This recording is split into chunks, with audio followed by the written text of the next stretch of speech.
Gente, as temperaturas mais amenas dessa época do ano acendem o alerta dos cuidados com a saúde dos olhos. Isso mesmo, é que há um risco aumentado de doenças como conjuntivites, alergias, síndrome do olho seco, uveites, piora do ceratocone e até o desenvolvimento de doenças mais graves como o glaucoma e catarata.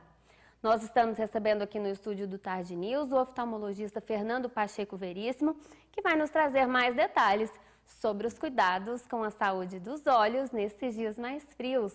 Doutor, boa tarde. Boa tarde, Priscila. Tudo bem? Tudo bem com o senhor? Tudo ótimo. Prazer recebê-lo mais uma vez aqui no Tarde News para falar então sobre a saúde dos olhos nessa época mais fria, né? Que as temperaturas estão um pouco mais amenas do que nós goianos estamos acostumados. E quais são os sinais de alerta de que a saúde dos olhos não vai bem? No nosso inverno aqui, que a temperatura às vezes diminui um pouco, que a gente está num estado muito quente, coincide com a época seca. E a época seca traz aumento dos sintomas do olho seco, que principalmente as pessoas começam a esfregar mais os olhos. Aquelas pessoas que têm mais tendência à alergia pioram. Então, tudo isso agrava. E vem também, por exemplo, às vezes acompanhada disso, as conjuntivites, que tem várias formas de conjuntivite, né? Existem as bacterianas, as virais, as relacionadas aos raios solares, a produtos químicos, então uma diversidade muito grande. E as conjuntivites, de um modo geral, Priscila, elas não são tão graves na maioria das vezes, elas são facilmente controladas na grande maioria. O que mais preocupa o pessoal da oftalmologia é a semelhança que tem da conjuntivite com a uveite. Porque às vezes o paciente acha que está com conjuntivite, ele está com a uveite, e essa sim é grave e pode levar a uma cegueira muito rápido se não for tratada adequadamente com os medicamentos corretos. Então é isso que nos preocupa mais.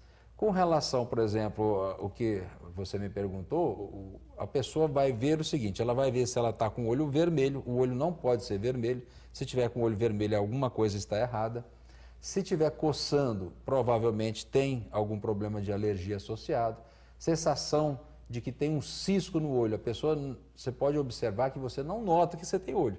Quando você nota que você tem olho, alguma coisa está errada. Então é exatamente isso, são alterações da visão, pode acontecer. Então nós vimos durante a pandemia do Covid muitos problemas visuais associados.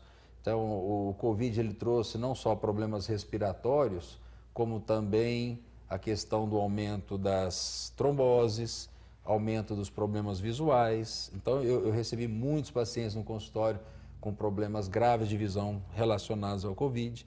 Então, tudo isso é importantíssimo a população ficar atenta e procurar ajuda muito rapidamente. Eu tenho, só para contar um caso aqui que foi marcante, eu recebi um paciente do Pará, que ele machucou o olho com um pequeno machucado com um galho, achou que ia sarar sozinho. Olha só. E a coisa agravou, ele desenvolveu uma úlcera de córnea, da úlcera de córnea foi para uma endoftalmite, que é uma infecção dentro dos olhos. Ele já estava prestes a ter o seu olho retirado quando ele chegou. Então, isso está até no meu canal do YouTube, do Instituto Vise, a cirurgia dele. Por pouco ele não ficou cego, realmente, definitivamente. Realmente, demanda muitos cuidados, né? Doutor, o senhor comentou sobre a conjuntivite e sobre a uveite. Quais são as principais diferenças que a pessoa em casa precisa tentar notar e saber que tem uma maior urgência na procura por um oftalmo? Certo. A conjuntivite, ela é uma inflamação da conjuntiva, que é essa pelinha transparente que fica na frente da parte branca do olho.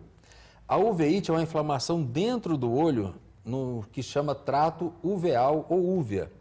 A principal diferença que a pessoa tem que ter é o seguinte: conjuntivite normalmente não causa dificuldade muito grande na claridade, a não ser que ela acometa a córnea também, que aí vira uma ceratoconjuntivite. Mas a uveite, ela dá muita sensibilidade à luz. A pessoa tem dor, a conjuntivite normalmente não dói, a pessoa tem secreção, olho vermelho, lacrimeja, mas dor mesmo não tem. Agora, quando tem dor, ou virou uma ceratoconjuntivite que afetou a córnea junto, ou é uma uveíte. Então, esse é o principal fator, dor e dificuldade na claridade. Doutor, mas em ambas situações é necessário procurar um acompanhamento médico. Isso é muito importante porque o paciente não vai saber distinguir uma coisa da outra. Aquele então, negócio de ter um colírio aqui em casa, tá ali na farmacinha, não vale. Todos os oftalmologistas praticamente já viram alguém perder a visão por conta dessa conduta errada. De achar que aquele colírio que serve para alguma coisa vai servir para ele e a pessoa protela e quando vai fazer o tratamento já é tarde demais às vezes. Doutor, e o que o pessoal de casa pode fazer então para evitar esse tipo de situação e tantos outros imprevistos, digamos assim, que podem acontecer com os nossos olhos? O processo para evitar, por exemplo, uma conjuntivite, ele basicamente consiste em cuidados básicos da higiene, principalmente lavar muito as mãos e evitar de tocar nos olhos com as mãos sujas. Mesmo com a mão limpa, tem que evitar. Mas, por exemplo, criança é difícil, né? Criança então, é complicado. muito difícil. A criança vai lá, brinca no parquinho, brinca na areia, ali o animal, gato, cachorro, faz suas necessidades ali, ela pega naquela areia, põe a mão no olho e aí seja o que Deus quiser. Mas acontece que o adulto ele tem que tomar cuidado, então, e principalmente as crianças evitar de levar em locais que potencialmente seriam mais contaminados. Agora, outra coisa é o seguinte, se tem alguém contaminado em casa, tem que separar as toalhas, tem que tomar cuidado com os utensílios domésticos, lavar bem os olhos constantemente, né? Então é isso aí, basicamente regras de higiene, né, doutor? De higiene, valem como prevenção. Exatamente. Agora a uveíte não. A uveíte ela está muito ligada ao estado emocional, à alimentação, às doenças autoimunes que a pessoa tenha. Então aí já é outro departamento. É muito difícil um paciente conseguir evitar uma uveíte, é difícil. Doutor, muito obrigada por ter aceitado o nosso convite, estar aqui no Tarde News mais uma vez e com toda certeza vamos convidar o senhor para a gente falar mais sobre a saúde dos olhos. Obrigada. Então, eu que agradeço a todos vocês.